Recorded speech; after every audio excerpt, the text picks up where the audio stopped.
So, what is the role of the waste sector in delivering a green economy?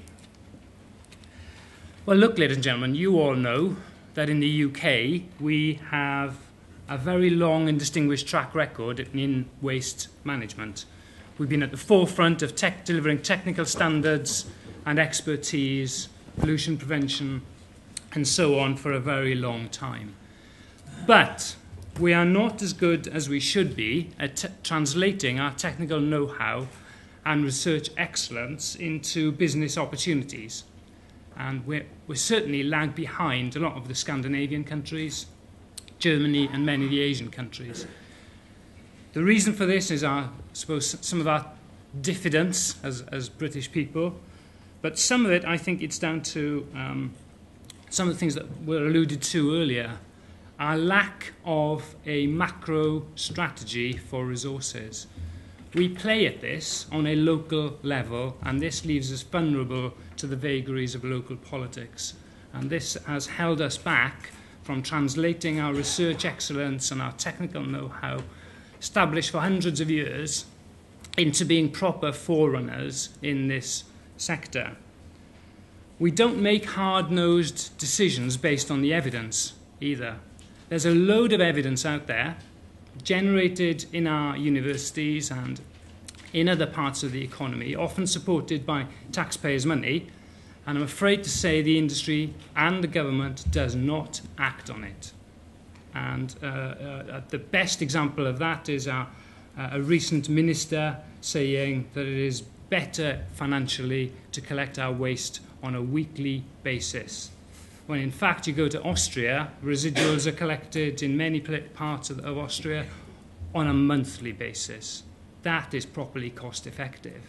And we should not be behind Austria in terms of translating our excellence in research into action on a national level.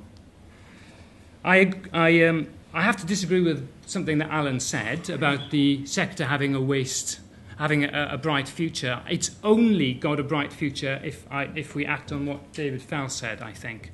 That we need to make some substantial changes in terms of culture and behaviour. And my central message to you all, which I'll be happy to debate with you long and hard into the night, is that waste prevention must become the norm in a society dominated by consumerism. And I don't believe consumerism is going to go away, because although it might be mitigated in Europe, certainly in other parts of the world where they're not used to consumerism, they've got to go through the consumer bubble before they realise it isn't the right thing to do.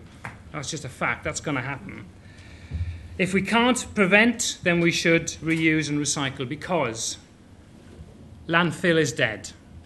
Dead technology. Dead in Europe. We might be able to export it to other parts of the world, but it's dead in Europe.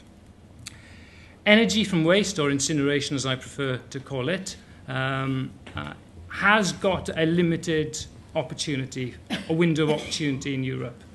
But we've been behind this. They've been running on with this in Scandinavia and Germany for a lot longer, and we're too far behind to catch up. My analogy would be this. Landfill is like a VHS video recorder.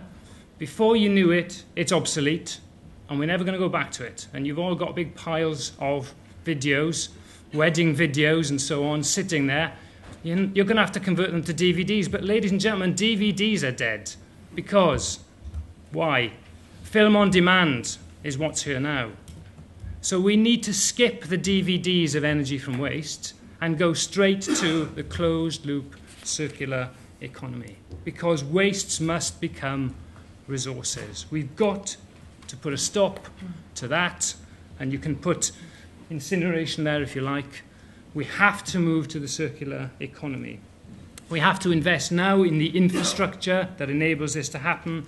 Otherwise, we will not get the truly sustainable resource management practices and the low-carbon economy that the UK needs.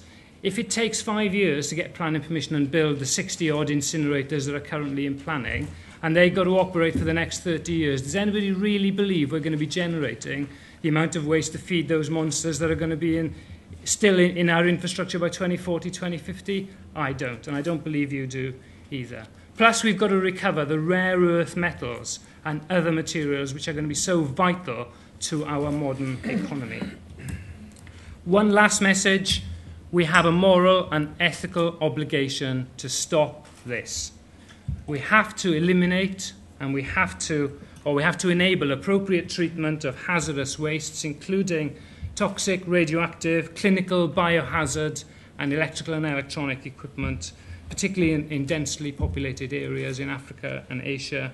And we must put a stop to the unethical shipping of these materials to populations who we're basically exploiting at the moment.